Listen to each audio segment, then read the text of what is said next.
This channel does not promote any violent, harmful, or illegal activities. All content provided by this channel is meant for an educational purpose only. SIR অর্থাৎ special intensive revision. আপনারা সকলেই জানেন যে এই যে form fill up করা নিয়ে অনেকেরই কিন্তু ভুল হয়ে যাচ্ছে, আর ভুল হয়ে গেলে কিন্তু আপনাদের নাম বাদ পড়ে যেতে পারে। কেননা সবাই কিন্তু ওই 2002 সালের ভোটার লিস্টে কাদের নাম রয়েছে সেই সম্পর্কের জায়গায় কিন্তু ভুল করে দিচ্ছে।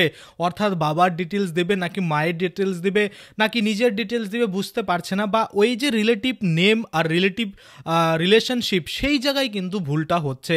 আপনারা কিন্তু অবশ্যই ভিডিওটা প্রথম থেকে শেষ পর্যন্ত দেখবেন, আর একদম কিন্তু সঠিক পদ্ধতি একজন বিএলও অফিসার আমাদের যে স্যার রয়েছে তিনি কিন্তু ফর্মটা নিজে হাতে ফিল আপ করে দেখিয়েছে। তো সেক্ষেত্রে আপনাদের ভুল হওয়ার কোনো কথাই নয়। অবশ্যই এই ভিডিওটা একবার শেষ পর্যন্ত দেখে তারপরেই কিন্তু আপনাদের যে ফর্ম রয়েছে সেই কলামটা কিন্তু আপনারা ফিল আপ করতে যাবেন, যেখানে কিন্তু 2002 সালের যে তথ্য বা লাস্ট এসআইআর এর যে তথ্য চাওয়া হয়েছে। যদি আপনার নিজের নাম থাকে তাহলে কিভাবে লিখতে হবে, যদি আপনার নাম না থাকে আপনার বাবা মায়ের নাম থাকে সেক্ষেত্রে কীভাবে লিখতে হবে, বা আপনার যদি গ্র্যান্ডফাদার গ্র্যান্ডমাদারের নাম থেকে থাকে সেক্ষেত্রে কীভাবে লিখতে হবে, সমস্ত কিছুই কিন্তু আজকে আমরা এই ভিডিওতে দেখব।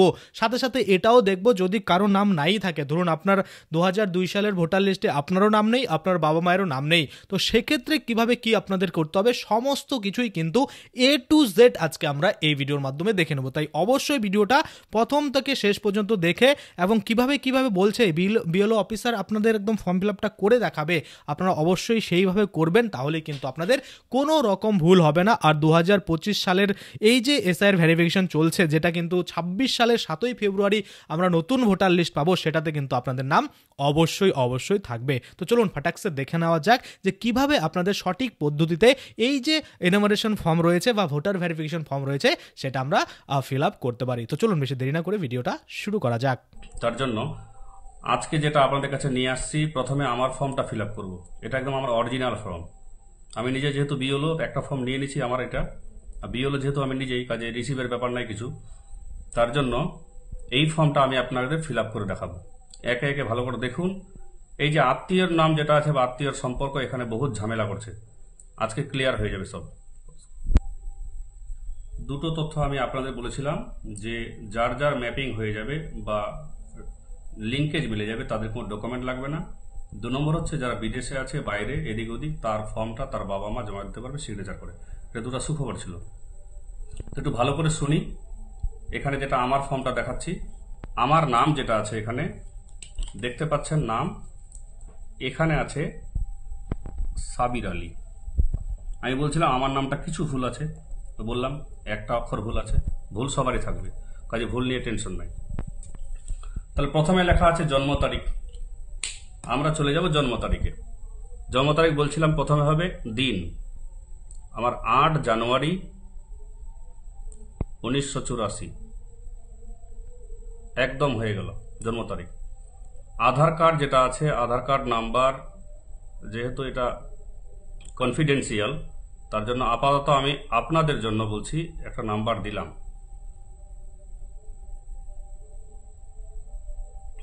আধার number, mobile number, mobile number আমার অনেকেই সংগ্রহ করে ফেলেছেন, তার জন্য একটু আমি আর কি খুব ব্যতিব্যস্ত হয়ে পড়েছি, অবস্থা আমার খারাপ, সবারই ফোন ধরতে মেসেঞ্জার কল বলুন আর অন্য কল বলুন। পিতার নাম, আমার পিতার নাম আমার ডকুমেন্টে যা আছে হুবহু লিখবো এখানে, কুদ্দুস আলী আমার পিতার নাম। পিতা বা এবার এখানে যেটা আছে দেখেন এই জায়গাটা বারবার অভিভাবক লেখা আছে না, কেটে দেবে এটা। অভিভাবক কার হবে? অনেকে বলছেন আমার তো বিয়ে হয়ে গেছে, স্বামী আছে, ওটা তো আমার অভিভাবক না। এই ক্ষেত্রে কিছু কিছু আছে, এমন লোক আছে বা এমন কিছু ভোটার আছে যাদের বাবা মা কেউ নাই, অর্থাৎ অনাথ, আশ্রমে পালিত হয়, তাহলে তাদের একটা অভিভাবক থাকে, ওইটার কথা বোঝানো হয়েছে এখানে। এপিক নাম্বার এখন আমার ইউএক্সও দিয়ে শুরু হয়েছে, বাবার ইউএক্সও দিয়ে, এরকম শুরু হয়েছে ইউএক্সও দিয়ে। মায়ের নাম, আমার মায়ের নাম মানুয়ারা, তাহলে মায়ের নামও লিখে দিলাম। মায়ের এপিক নম্বর সেটাও চেঞ্জ হয়ে গেছে, ইউএক্সও দিয়ে শুরু হয়েছে। স্বামী স্ত্রীর নাম, তাহলে যেহেতু আমি পুরুষ তাহলে আমি বিবাহিত, এখানে বিবাহিতটা উল্লেখ করলে কমিশন বুঝতে পারবে যে কোন পরিবারটা বিবাহিত কোনটা নয়। তাহলে আমার ওয়াইফের নাম তো আছে, তাহলে এখানে শুধু টাইটেল লেখা আপাতত আর কি, আমার ওয়াইফের নাম সামনে একটা হবে, এখানে তার এপিক নাম্বার আছে, তার আছে ডিএমজি দিয়ে, এরকম দিয়ে একটা নাম্বার আছে। তাহলে উপরের তথ্য যেটা বললাম, বারবার বলছি, এটা কিন্তু 2025-এর যা রানিং আছে আপনার, এটা একটু বুঝে নিন। অনেকে আছে এখানে জন্ম তারিখটা ক্রস করা আছে, ক্রস 84।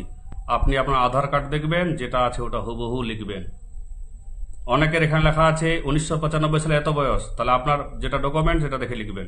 এই হচ্ছে প্রসেস। তাহলে উপরে তথ্য হয়ে গেল। আমার জন্ম 1984 সালে, তাহলে আমার 2002 সালে নাম আছে। তো বলছিলাম যার নাম আছে তার এই ঘর, যার নাম নেই তার এই ঘর। এই জায়গাটা ভালো করে বুঝুন। সর্বশেষ এসআইআর এর নির্বাচক তালিকায় নির্বাচকের বিবরণ, নির্বাচক কাকে বলে, ভোটার ইলেক্টরকে নির্বাচক বলে, তার বিবরণ। এখানে কিন্তু গোলমাল পাকায়েন না, এটা 2002-এ যা আছে হুবহু তাই হবে। দেখাচ্ছি। তাহলে আমার নাম তখন ছিল সাব্বির আলী, তাহলে এখানে ডবল বি ছিল, এখন কিন্তু একটা বি আছে, তাহলে ডিফারেন্স আছে, কিন্তু ভুল আমারও আছে, চিন্তা নাই। এপিক নাম্বার তখন ড্যাশ ছিল, বলছি আমার এপিক নাম্বার তখন ছিল না, এপিক নাম্বার ড্যাশ, তাহলে লিখতে পারেন NA নট অ্যাভেলেবল। এটা একটা কথা বলছি, এটা যদি ইংলিশ বড় হাতের লিখেন খুব সুবিধা হয়, কারণ বিএলও মহাশয় এটা কিন্তু ডাটা এন্ট্রি করবে, এটা অটোমেটিক চলে আসবে। এখনই বোঝাচ্ছে কিভাবে। তাহলে আমার বলছি এপিক নাম্বার নেই, দেখুন আমার সিরিয়াল নাম্বার 1011, সাব্বির আলী, পিতার নাম কুদ্দুস আলী, এটা কিন্তু আমার রিলেটিভ। তাহলে বোঝা গেছে এখানে কি হলো, কুদ্দুস আলী লিখছি, এবার আমার বাবার নাম লিখছি। এই জায়গাটা বারবার ভুল করবেন না। সম্পর্ক, আমি অন্য জায়গায় কেন সম্পর্ক খুঁজবো? কি লেখা আছে দেখতে পাচ্ছেন? কি লেখা আছে? পিতা, সম্পর্ক পিতা, তাহলে ফাদার। এই জায়গাটায় অনেকেই মাথা খারাপ করছে, এত প্রশ্ন করছে, এই জায়গাটা কি হবে? জেলা, জেলা যেহেতু আমি উত্তর ভালো করে বুঝবেন, জেলা কোথায় লেখা আছে? সব আছে ভোটার লিস্টের উপরে, দেখুন এই যে আছে, দেখতে পাচ্ছেন পশ্চিমবঙ্গ, এই দেখেন লেখা আছে এখানে। তাহলে জেলা আমার উত্তর দিনাজপুর, তাহলে এখানে হলো আমার পশ্চিমবঙ্গ। সব উপরের তথ্য, মানে এই ভোটার লিস্টের তথ্য। জেলা উত্তর দিনাজপুর, লিখলাম উত্তর দিনাজপুর। বিধানসভা ক্ষেত্র, দেখেন লেখা আছে বিধানসভা ক্ষেত্র, কোথাও খুঁজতে যাবেন না, লেখা আছে 31 রায়গঞ্জ। আচ্ছা 31 রায়গঞ্জ, এই যে আমি এখানে লিখবো 31 রায়গঞ্জ, তাহলে শুধু এখানে রায়গঞ্জ লিখলাম, বিধানসভা ক্ষেত্রের নাম লিখলাম রায়গঞ্জ। বিধানসভা ক্ষেত্রের নম্বর এই যে লেখা আছে 31, দেখতে পাচ্ছেন 31, এই যে 31 আছে লেখা, তাহলে 31 হলো, তাহলে এখানে 31। নেক্সট দেখুন অংশ নম্বর, এই যে অংশ নম্বর কত লেখা আছে? 108, তাহলে এখানে কত হলো? 108।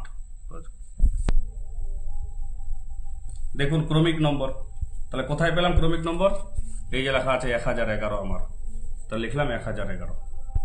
তাহলে আমি কিন্তু অন্য কোথাও গেলাম না, 2002 সালের এই যে পেজটা ছিল, এই পেজের যা যা আছে তাই লিখবেন এখানে, কারো কথা শুনবেন না যে কে কি বলছে, দাদু হবে না ঠাকুরদা হবে, কারো কথা শুনবেন না। তাহলে 2002-এ যা যা আছে তাই হুবহু লিখবেন। তাহলে সম্পর্ক এখানে লেখা আছে পিতা, তো পিতা লিখবেন। কারো লেখা আছে স্বামী, সে স্বামী লিখবে। কারো লেখা আছে মাতা, সে মাতা লিখবে, সোজা হিসাব। তাহলে 2002-এর পেজে যা, এটা সেম। তাহলে এটা হলো আমার হুবহু। এইবার আমি দেখাবো যদি কেউ মাকে লিঙ্ক দেয়, অর্থাৎ নিজের নাই, নিজের 2002-এ নাম নাই, সে মাকে দেখাবে তার তথ্য হিসাবে, তাহলে কি হবে? অনেকে বলছেন মা বা বিধবা যেরকম আছে মহিলা কিছু, তাদের দেখালে কিরকম। দেখাচ্ছে মাকে এবার। তাহলে আমারটা বললাম, আমার ছিল 1984 জন্ম, যেহেতু তাহলে 2003-এ আছে। ধরে নেন 1984 সালে আমি তখন ছিলাম না, জন্ম হয়েছিল ঠিকই, ভোট রেডি, তো আমার বাবার হবে এখানে। তো বলছে বাবার দেখাবো না আমি, বাবা মনে করেন নাই, বাবার তখন ছিল না, কিন্তু মায়ের ছিল। এই জায়গাটা ভালো করে দেখেন। তাহলে এখানে মায়ের নাম, এই জায়গাটা লেখা আছে এখানে আত্মীয়ের বিবরণ, যার পূর্ববর্তী কলামে এসআইআর এর নাম আছে। এসআইআর এ কতগুলো ডেডলাইন আছে সেগুলো আমি বলছি আপনাদের একটু পরেই, এখানে দেখাচ্ছি। তাহলে এখানে লিখবো মায়ের নাম মনোয়ারা খাতুন। এই যে মায়ের নাম হুবহু হলো মনোয়ারা খাতুন যা ছিল, দেখতে পাচ্ছেন, মনোয়ারা খাতুন হলো। এপিক নম্বর তখন ছিল এপিক নম্বর, আপনাদের দেখাচ্ছি এপিক নম্বর মায়ের।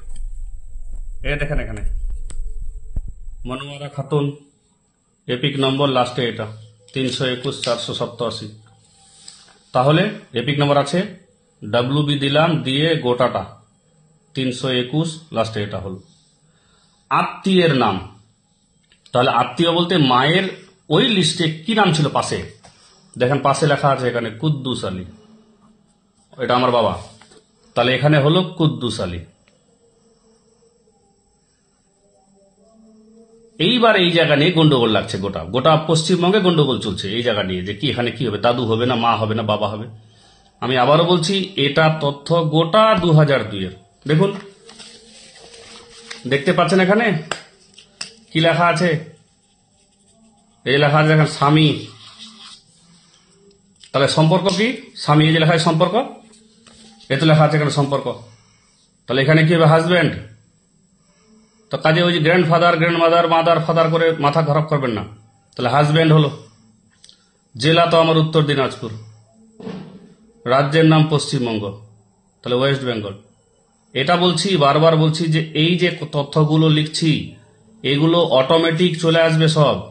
প্রথমে ওরা ক্লিক করবে রাজ্যের নাম, অনেকে আছে বিহারে, এখানে বিহার লিখতে হবে। বিধানসভা ক্ষেত্রের নাম একটু আগে বললাম রায়গঞ্জ, তাহলে এই রায়গঞ্জ হলো। বিধানসভা ক্ষেত্রের নম্বর 108, 31 নম্বর এটা, এখানে 108, ক্রমিক সংখ্যা আছে মায়ের 279, এর তো হয়ে গেল। তাহলে মায়ের যে থাকে এখানে, তাহলে এখানে কি হলো, এখানে বলতেন হাজবেন্ড কেন হলো, কারণ মায়ের সঙ্গে এই বাবার যে সম্পর্কটা, আমার সঙ্গে কোনো খাতির নাই। কারণ বলছে দেখেন, যারা বিওলো আছে না তারা কিন্তু যথেষ্ট চালাক,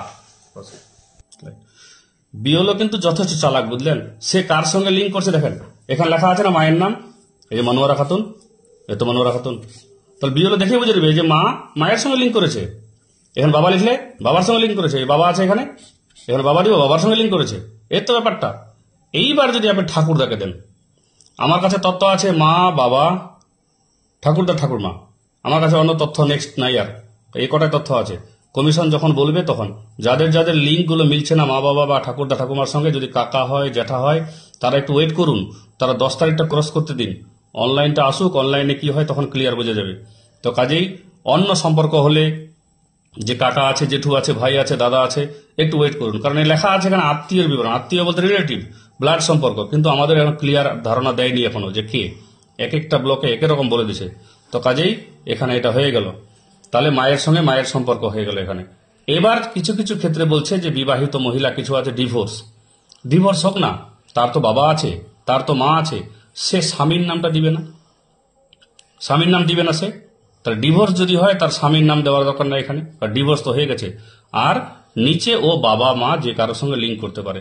তাহলে এখানে সম্পর্ক কি বললাম, 2002 এর লিস্টে যা যা আছে ওখানে লেখা পাশে। যদি কারো ভুল, একটা আমার আত্মীয়র মধ্যে আছে, এখানে আছে মহিলাটার নাম, তারপরে আছে স্বামী, কিন্তু লেখা আছে ওখানে লিস্টের মধ্যে পিতা, তাহলে ওকে আপাতত পিতাই লিখতে হবে, কারণ এই অপশনটা কিন্তু অটোমেটিক খুলবে, অটোমেটিক খুলে চলে আসবে। এটা খালি মনে রাখবেন খালি। তো কাজেই একটা হলো আমার, এটা হলো মা দিয়ে সম্পর্ক আর কি। আগের ভিডিওতে সবগুলো বলেছি, আপনারা এটা পারলে একটা জেরক্স করবেন, বুঝলেন, জেরক্স করে তারপরে এগুলো প্র্যাকটিস করবেন। জমা যেটা আছে টাইম মতো জমা দেন, অসুবিধা নাই। যেটা বলছি এখানে আপনাকে দেখাচ্ছিলাম কার কার তথ্য লাগবে, এখানে অনেকে পাগল হয়ে গেছে, এতগুলো তথ্য দিতে পারবো।